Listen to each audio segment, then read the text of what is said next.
Bersenggama bersama setan. Semua nama dalam cerita ini disamarkan. Mohon maaf jika ada kesamaan. Perkenalkan, namaku Ilham. Cerita ini terjadi saat aku masih berumur sekitar 29 tahun. Waktu itu, keadaan ekonomi keluargaku masih sangat jauh dari kata cukup. Hal itulah yang membuat aku harus melakukan pekerjaan apapun demi menyambung hidup. Hingga akhirnya cerita ini pun terjadi. Berawal dari tawaran seorang teman. Saat itu aku diajak untuk kerja keluar kota dengan dijanjikan bayaran yang menggiurkan. Meski pada awalnya aku menolak tawaran itu karena aku tidak bisa jauh dengan orang tuaku. Akhirnya keadaanlah yang memaksaku untuk mengambil pekerjaan tersebut. Ham, ini ada pekerjaan jaga gudang di Jawa Timur. Apa kamu mau? Ucap Saiful. Jauh banget, aku gak bisa ninggal orang tuaku bro, jawabku. Pekerjaan ini cuma 2-3 bulan aja Ham, cuma jaga gudang buah sampai kebun buahnya panen. Kalau udah panen, pekerjaan kita selesai dan kita bisa langsung pulang. Kalau kamu di sini terus, nanti saat lebaran tiba kasihan orang tuamu. Kan kalau lebaran butuh uang banyak, terang Saiful. Dan setelah kami melakukan obrolan panjang, akhirnya saat itu aku menyetujui tawaran Saiful.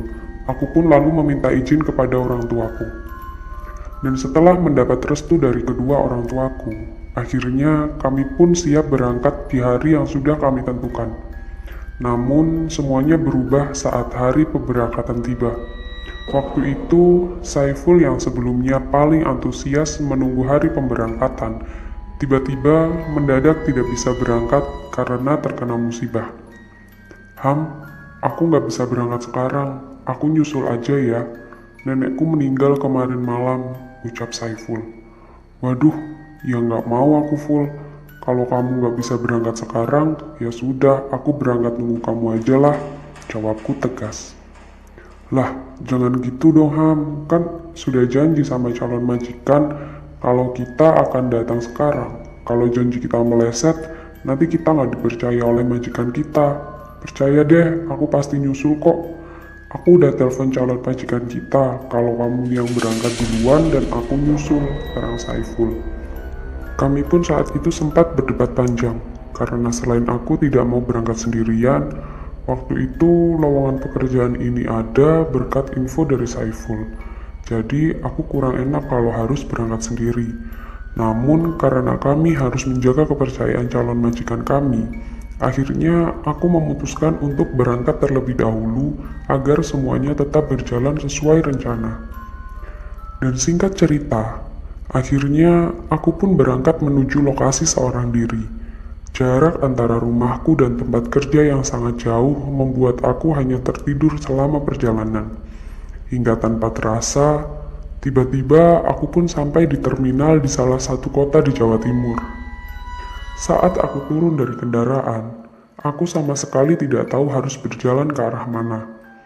Karena menurut info dari Saiful, lokasi kerjaku saat itu sangat jauh dari pusat kota, dan aku akan dijemput seseorang.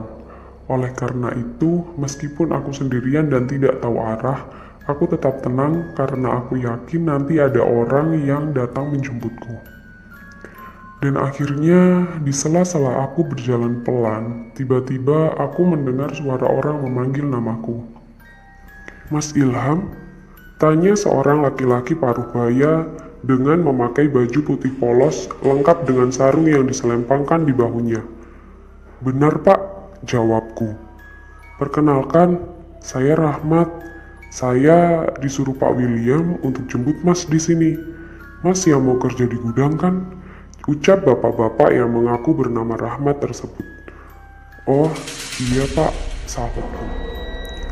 Ya sudah kalau begitu, ayo langsung ke lokasi saja. Saya juga disuruh untuk menunjukkan dan mengarahkan apa saja yang akan mas kerjakan nanti, imbuh Pak Rahmat. Dan singkat cerita, akhirnya aku pun naik motor Pak Rahmat untuk menuju lokasi gudang tersebut. Selama perjalanan naik motor, perasaanku sangat tidak karuan. Karena selain gudang tujuanku terletak jauh dari pemukiman penduduk, ternyata gudang ini terletak tepat di bawah kaki gunung. Hal itulah yang membuatku waktu itu hampir mengurungkan niat untuk bekerja dan memilih untuk kembali pulang. Wah, gudangnya jauh sekali ya, mana sepi lagi. Ya udah, nggak apa-apalah. Yang penting dapat kerjaan, pikirku. Dan setelah beberapa lama mengendarai motor, akhirnya kami pun sampai di gudang tujuan kami. Ini gudangnya mas, masnya nanti tidurnya di lantai 2. Di lantai bawah ini hanya digunakan untuk menyimpan pupuk dan obat-obatan tanaman ya mas. Tugas mas cuma menjaga kebersihan gudang dan menjaga kebun agar aman dari pencuri. Ini kan buahnya hampir panen, jadi di sini rawan pencuri mas. Oleh sebab itu, mas harus memastikan keamanan di area kebun Pak William ini. Oh iya, di dekat pintu utama juga sudah ada anjing besar mas. Tapi anjingnya di dalam kandang dan dari dulu tidak pernah keluar kandang. Karena selain Pak William takut anjingnya hilang, anjing tersebut katanya harganya mahal mas. Jadi tenang aja, dia nggak mungkin keluar dan nggak mungkin gigit kok mas. Terang Pak Rahmat. Baik pak, tapi ini kok sepi ya kebunnya? Ini kan sudah siang. Apa nggak ada pegawai kebun yang masuk hari ini? Tanyaku. Ini kan hampir panen, jadi sudah tidak ada pegawai mas. Mungkin 2 minggu lagi baru ada pegawai pemetik buah. Sekarang cuma jaga aja, terangnya. Oh begitu, siap pak, terima kasih banyak. Satu lagi mas, tiap jam 6 sore, mas harus nyalain genset biar bisa nyalain lampu. Gensetnya ada di samping pohon sawo, nggak jauh dari gerbang utama. Dan jangan lupa kalau ada apa-apa langsung bilang saya ya mas. Gudang saya berada di kebun sebelah, kalau bosan mas bisa main ke tempat saya. Tapi saya sarankan mending jangan deh, karena letak gudang saya jauh kalau harus ditempuh dengan jalan kaki. Biar saya saja yang sering-sering main ke sini, imbuh Pak Rahmat.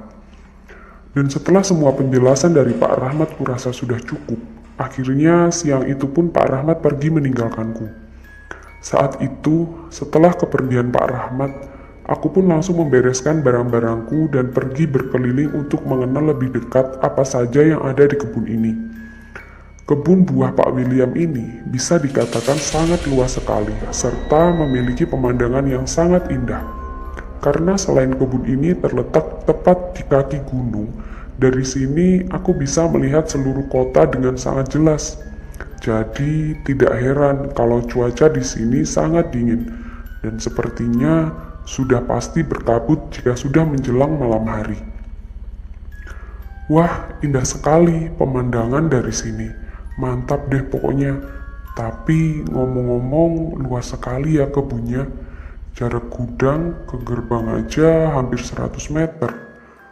Wah, jika aku punya kebun seluas ini, pasti aku akan menjadi orang paling kaya di kampungku, pikirku.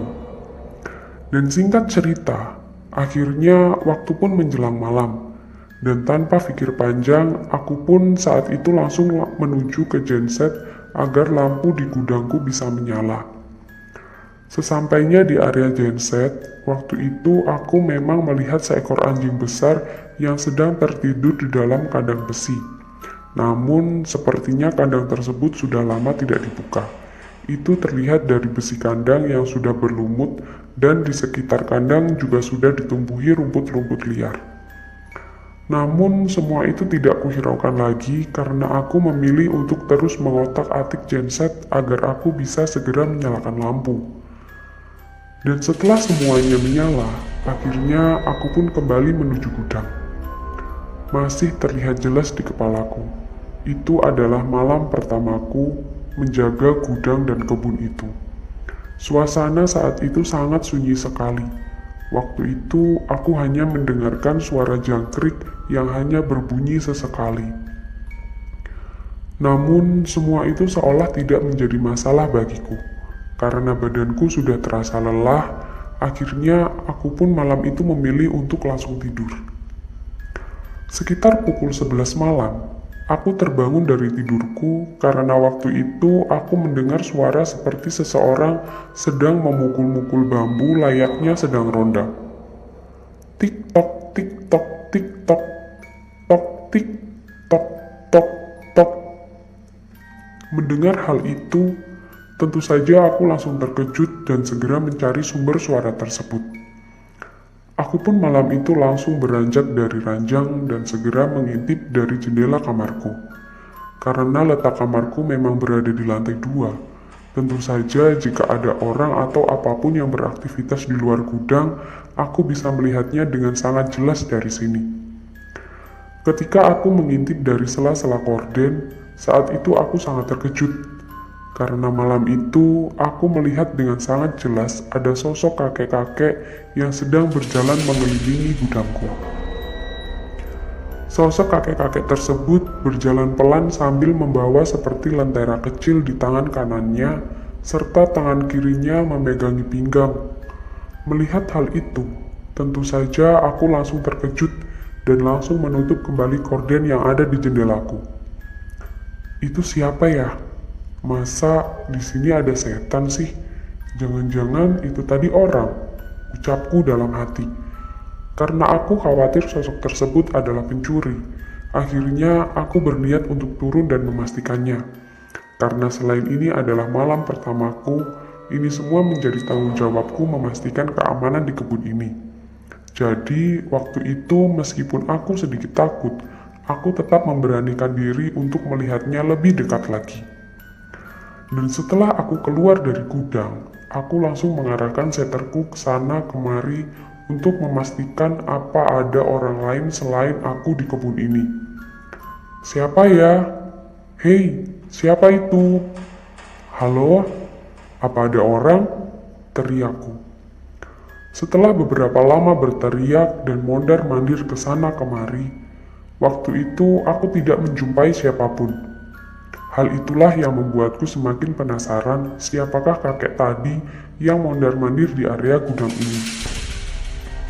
Karena aku masih belum merasa aman, akhirnya aku pun memutuskan pergi ke pintu gerbang untuk memastikan bahwa benar-benar tidak ada orang yang masuk selain aku. Selama perjalanan ke gerbang, aku tiba-tiba mencium bau yang sangat busuk. Bau tersebut tercium sangat dekat seolah sumber bau tersebut tepat di belakangku. Karena aku pikir saat itu adalah bau bangkai binatang, akhirnya aku pun memilih untuk tidak menghiraukannya dan terus melanjutkan langkahku. Tapi anehnya, bau tersebut seolah mengikutiku hingga sampai di gerbang. Sesampainya di gerbang, aku tidak menemukan sedikitpun keanehan. Saat itu, gerbang masih terkunci rapat dan tidak ada bekas orang yang masuk. Bahkan, waktu itu aku juga sempat mengarahkan senterku ke kanan dan ke kiri untuk kembali memastikan bahwa semua benar-benar aman. Dan setelah semuanya kuanggap aman, akhirnya aku pun kembali ke gudang. Saat perjalanan kembali ke gudang, waktu itu aku seolah diikuti oleh makhluk halus. Meskipun aku tidak melihatnya, tapi aku sangat yakin makhluk halus tersebut mengikutiku. Bahkan keyakinanku bertambah kuat ketika aku merasakan seperti ada yang duduk di atas pundakku, ditambah dengan suara anjing yang sebelumnya menggonggong keras ke arahku.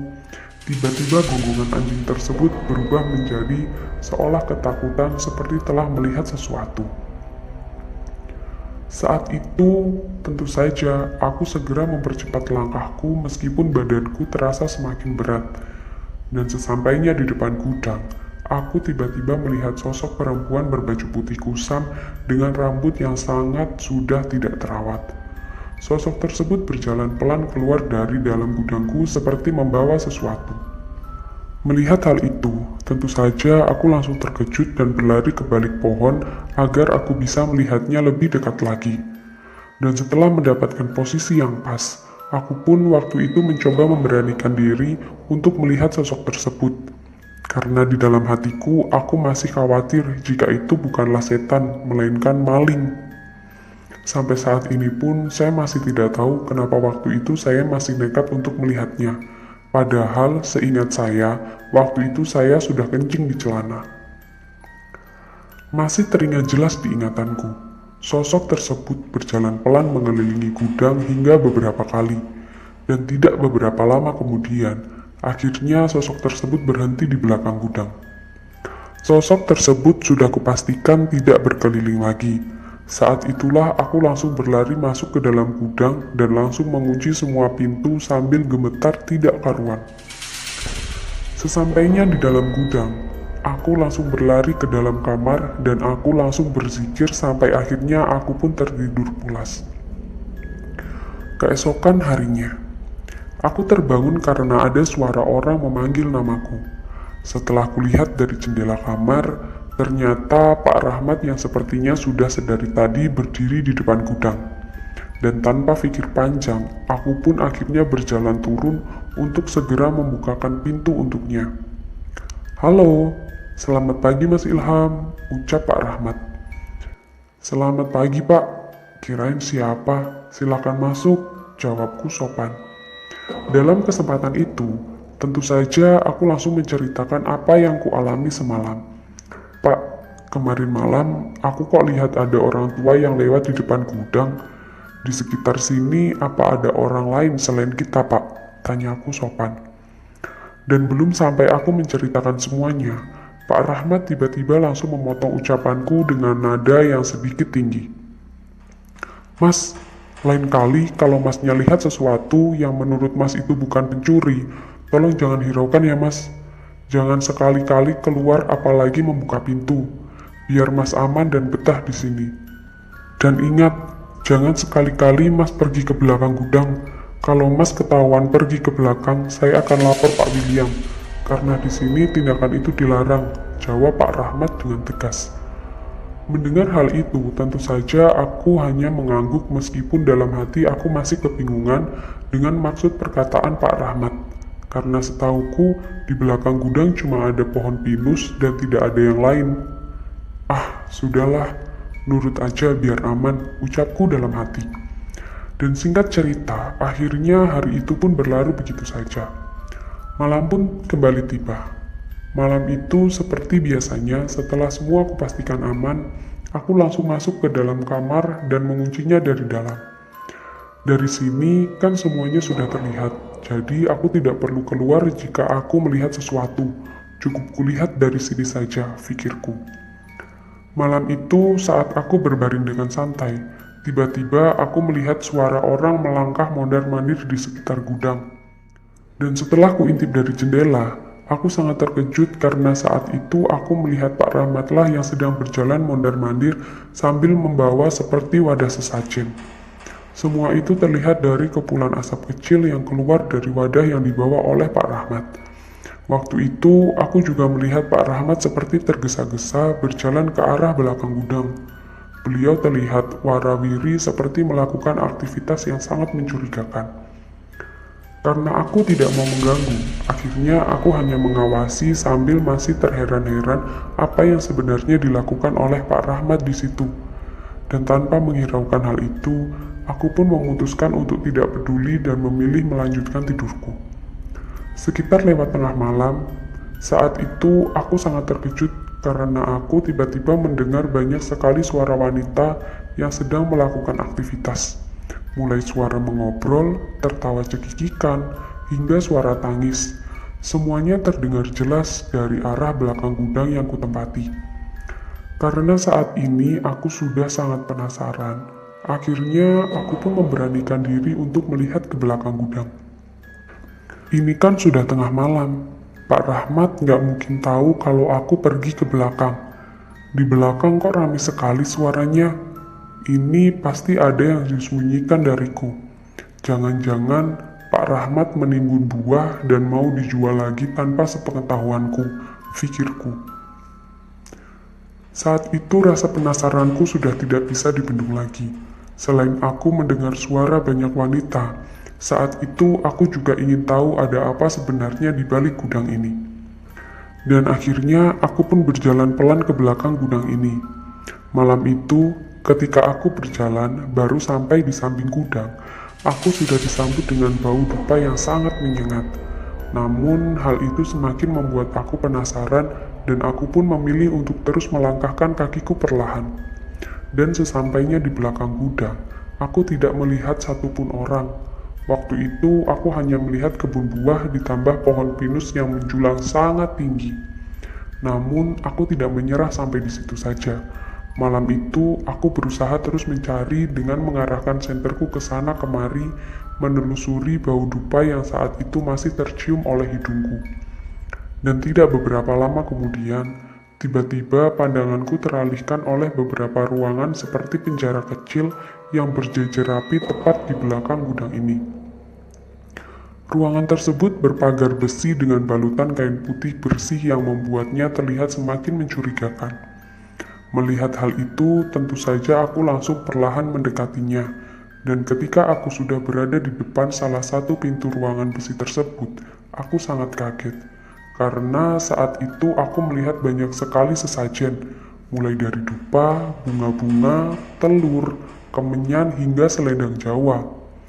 Dan karena masih penasaran, akhirnya aku pun membuka salah satu jeruji besi tersebut dan mengambil sesajennya untuk melihat lebih detail apa saja isi sesajennya. Saat itu, aku sangat kaget karena aku melihat semua isi dari sesajen tersebut terlihat masih baru dan seperti baru saja ada orang yang menggantinya. Loh, ini dupa kok masih utuh seperti baru dinyalakan? Orang terakhir ke belakang sini kan Pak Rahmat, itu juga sudah beberapa jam yang lalu. Seharusnya dupanya sudah sisa setengah dong. Tapi kok ini terlihat baru sekali ya, ucapku dalam hati.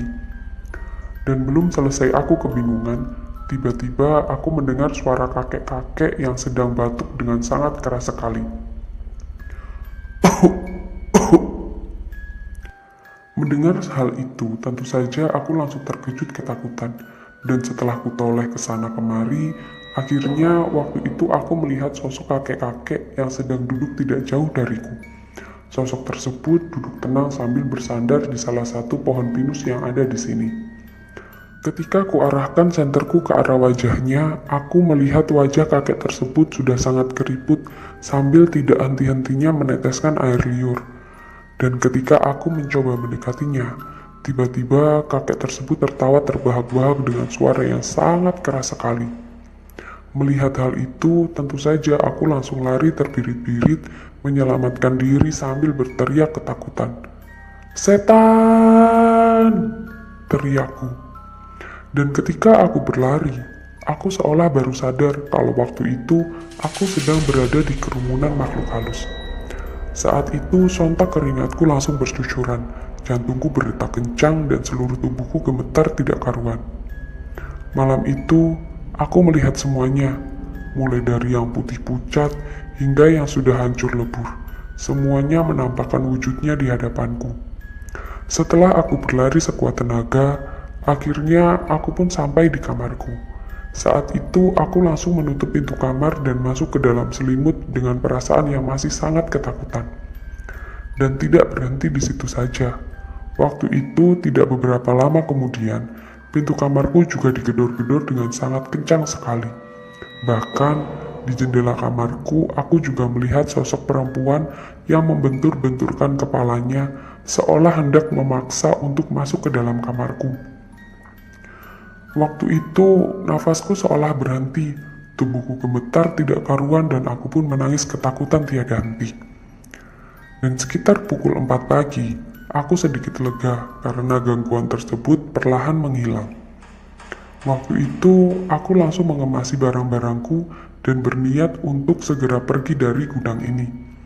Dan setelah menunggu agar lebih pagi lagi, akhirnya aku pun berjalan kaki menuju gudang Pak Rahmat. Namun, sesampainya di gudang Pak Rahmat, saat itu aku tidak menjumpai Pak Rahmat ataupun keluarganya. Pagi itu, kondisi gudang Pak Rahmat terkunci rapat dan seolah baru saja ditinggalkan. Melihat hal itu, tentu saja aku langsung emosi dan kebingungan.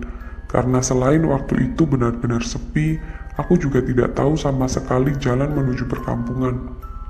Dan setelah berusaha mencari, namun tetap tidak menjumpai Pak Rahmat, akhirnya aku pun kembali ke gudangku. Dan singkat cerita, malam pun tiba. Karena sudah tidak ada pilihan lain, akhirnya aku pun saat itu memilih untuk tetap bertahan di dalam gudang dan berharap segera mendapatkan bantuan. Malam itu, cuaca sedang berkabut disertai dengan turunnya hujan yang sangat deras sekali. Karena aku masih trauma dengan kejadian yang telah menimpaku, akhirnya waktu itu aku memutuskan untuk tidur lebih awal dan berharap tidak lagi mendapat gangguan dari makhluk halus yang ada di sini. Di sela-sela aku tidur, tiba-tiba aku terbangun karena suara petir yang saat itu menyambar dengan sangat keras. Glar! Mendengar hal itu, tentu saja aku langsung terkejut dan aku pun kembali terbangun. Dan tidak beberapa lama kemudian, di sela-sela suara hujan yang sedang turun dengan sangat deras, aku mendengar suara tangisan perempuan yang terdengar seperti tidak jauh dari tempat tidurku. Dan setelah kuintip dari jendela kamarku, waktu itu aku tidak melihat siapapun. Namun karena suara tersebut terdengar semakin jelas, akhirnya aku pun memilih untuk turun ke lantai bawah demi memastikan sumber suara tersebut.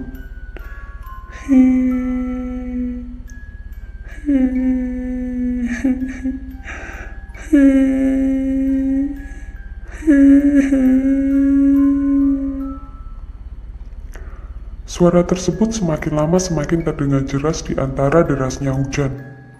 Dan setelah aku menuruni tangga, aku sangat terkejut karena saat itu aku melihat ada sosok perempuan yang sedang duduk di depan pintu gudang sambil menundukkan kepalanya. "Siapa itu? Hei, siapa?" teriakku.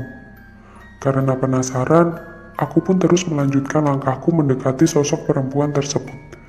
Tapi belum sampai aku mendekatinya, tiba-tiba lampu di gudang ini mendadak mati. Dan setelah aku mengambil senter dan mengarahkan cahayanya ke pintu gudang, aku kembali sangat kaget karena sosok perempuan menangis tersebut tiba-tiba juga sudah menghilang begitu saja. Karena aku sudah merasa tidak aman lagi, akhirnya aku pun berlari keluar gudang dan segera menuju ke genset. Sesampainya di genset, aku melihat sesuatu yang menurutku janggal. Genset ini mati bukan karena konslet atau rusak, melainkan seperti sengaja dimatikan oleh seseorang. Itu terlihat dari tombol on-off yang mengarah ke off, seolah sengaja ditekan agar lampu di kebun ini semuanya mati. Di sela-sela aku yang masih kebingungan dengan genset, tiba-tiba aku kembali sangat kaget karena saat itu aku dikejutkan oleh anjing Pak William yang tiba-tiba ada tepat di sampingku. Anjing tersebut diam sambil terus menjulurkan lidahnya. Saat itu, tentu saja aku mencoba menenangkan diri dan coba mengelus badan anjing tersebut. Namun, tiba-tiba anjing tersebut berlari menjauh dariku sambil menggonggong dengan keras. Dan tanpa memikirkan hal itu, aku pun langsung hendak kembali ke gudang mengingat hujan yang turun saat itu semakin deras. Dan saat aku berpaling hendak berjalan, tiba-tiba aku melihat tepat di atas genset ada sosok perempuan berambut panjang dengan wajah yang sangat menyeramkan. Wajah perempuan tersebut sangat hancur, ditambah matanya sudah melepuh seperti tersiram air panas. Melihat hal itu, tentu saja aku langsung terkejut, dan aku pun langsung lari terbirit-birit sambil berteriak minta tolong. "Tolong! Tolong!" Dan sesampainya di depan gudang, dengan nafas yang masih ngos-ngosan, aku lagi-lagi melihat ada seorang wanita yang berdiri tepat di samping pintu gudangku. "Halo, siapa itu?" teriakku. "Mas, maaf, ini saya Dewi. Saya anak penjaga gudang di kebun sebelah utara. Tadi saya lihat lampu di sini mati. Kukira ada apa-apa," jawabnya. "Iya mbak, tadi tiba-tiba gensetnya mati. Mbaknya kok sendirian?" jawabku. "Orang tua saya lagi turun ke kampung bawah untuk beli bahan makanan. Mereka balik ke sini besok deh kayaknya, karena sekarang hujannya masih lebat banget," terangnya. Ya sudah, silahkan masuk mbak," jawabku. "Gak apa-apa nih mas, masnya sendirian?" tanyanya. "Iya mbak, temenku mungkin besok malam baru datang," sahutku. "Oh, kirain sama istrinya, hehehe," imbuhnya. "Enggak mbak, saya masih bujang kok, tapi ini kita ngobrol di kamar saja ya. Di bawah sini bau obat-obatan dan gak ada tempat duduknya," terangku. "Iya mas," jawabnya singkat. Akhirnya malam itu pun kami berdua ngobrol kesana kemari di dalam kamar sambil berselimut rapi karena hujan yang memang tidak kunjung henti. Saat itu aku pun menceritakan semua yang kualami kepada Dewi. Tapi anehnya, Menurut Dewi, itu semua sudah menjadi hal yang biasa dan tidak perlu difikirkan lebih jauh lagi. Singkat cerita, waktu itu sekitar pukul 2 pagi. Karena cuaca yang semakin dingin dan kami semakin mengantuk, tiba-tiba Dewi menyandarkan kepalanya di bahuku sambil memelukku. Saat itu tentu saja aku langsung kaget dan salah tingkah, tapi lama-kelamaan aku pun menjadi terbiasa karena waktu itu cuaca memang benar-benar sangat dingin. Dan karena aku mulai nyaman, akhirnya aku pun membelai rambutnya dan kembali menyelimutinya. Hingga akhirnya, hal yang tidak kusangka-sangka pun terjadi. Waktu itu, Dewi tiba-tiba menciumku sambil berbisik lirih. "Mas, dingin banget nih, peluk Dewi dong," ucapnya manja. Sontak waktu itu aku sangat terkejut dan merasa tidak percaya kalau semua ini benar-benar terjadi. Karena menurutku, Dewi ini wanita yang cantik dengan kulit putih bersih ditambah dengan rambutnya yang panjang sepinggang. Sedangkan aku hanya laki-laki yang berwajah pas-pasan, yang beruntung bertemu perempuan secantik dia di dalam gudang ini, ucapku dalam hati. Dan tanpa menjawab bisikan Dewi, saat itu aku pun langsung memeluknya dan membalas ciumannya dengan lembut. Singkat cerita, akhirnya kami pun tidur bersama dan melakukan hal yang seharusnya tidak boleh dilakukan, yaitu berhubungan badan.